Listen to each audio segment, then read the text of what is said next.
Dear students, today we are going to start the chapter A Letter to God written by G.L. Fuentes. The chapter is in your book First Flight.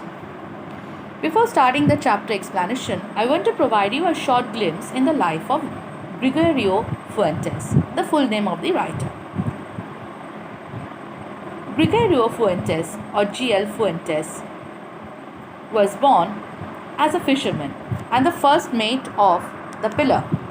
Pillar is a boat that used to belong to the American writer Ernest Hemingway, the creator of the story The Old Man at the Sea.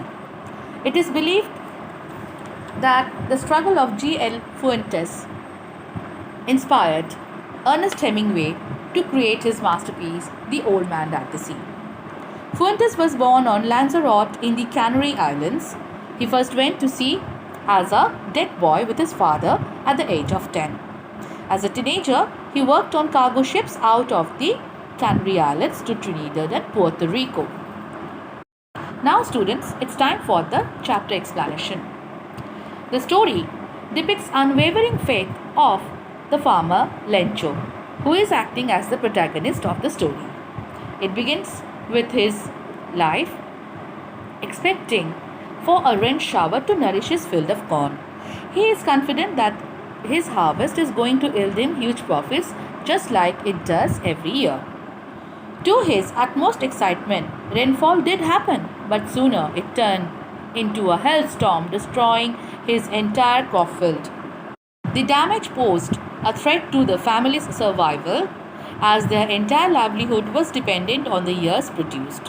Although disheartened, the family had robust belief in the Almighty. Lencho, despite having worked day and night at the field, knew how to write and thus decided to write a letter to God explaining his situation and asking for help. He went to town to post his letter addressed to God. The letter, on being noticed by the postmaster, at first amused him, but then motivated him to do something for the farmer so as to keep his immense belief intact. He contributes from his salary and collects money from his colleagues and friends who willingly contributed for an act of charity. To his dismay, he could only collect 70 pesos, which he wrapped in an envelope to make it seem like a reply from the deity. On having found the letter, the writer, Lencho, is not at all shocked, but instead he gets angry on finding that the amount is less than what he expected. He expected the sum of 100 pesos. Lencho again writes a letter to God conveying his disappointment and distrust in the employees of the post office, who he thought had stolen the remaining amount.